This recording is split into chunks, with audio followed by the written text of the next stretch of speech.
tuollainen maamoottori käynnistetään. Nykyajan ihmiset hermostuu, jos tietokone ei 10 sekunnista käynnisty, mutta entisaikana niin tuo maamoottorin käynnistys, niin ei se ihan yksinkertainen juttu. Tämän taitaa kyllä lähteä Mikko on hoitanut niin hyvin, että tämä tulee asittalasta tämä kohta. Kyllä pitää antaa näköjään ryyppyjä. Siinä pitää olla tarkkana. Masinisti ei saa ottaa ryyppyä, mutta moottorille annetaan ryyppyä. Sitten tarvitaan vähän tuommoista ruista ranteessa, kun se vauhtipyörästä pyöräytetään tuo kone käyntiin. Sitten näissä on omat temppuunsa, miten se lähtee. Vesi jäähdytteenhän tämä on. Tämä kyllä taitaa lähteä. Tämä lähti helposti käyntiin.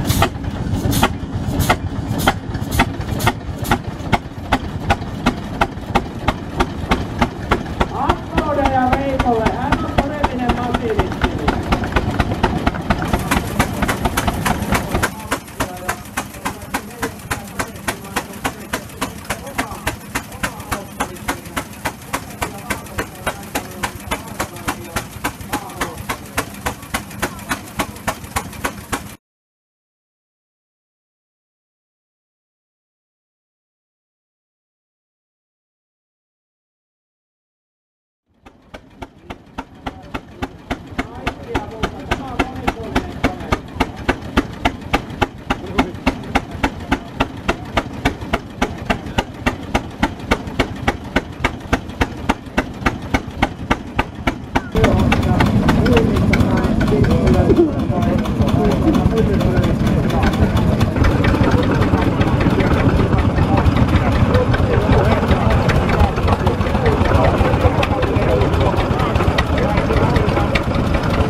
Applaudeja, kyllä se vaikutti tämä luontainen imutuottaja.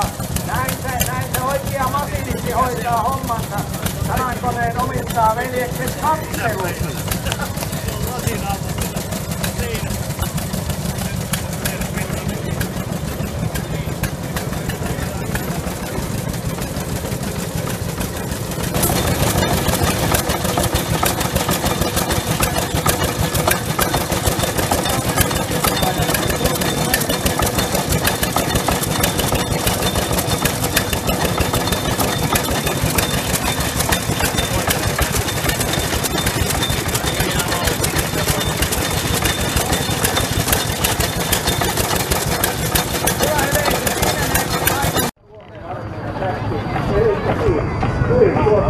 Suomen armeijalle ennen kaikkea hyvin tärkeitä polttoainepitoisia jauhoja.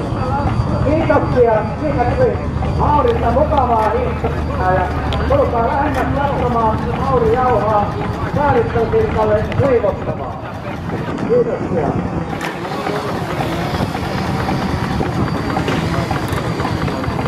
Roka ei ole muuta kuin yksi, ketä saa semmoisen käyttää. Se on se vanha mieli, kun käyttää. Ja näin täällä maahanmuuttorin pitkällä, niin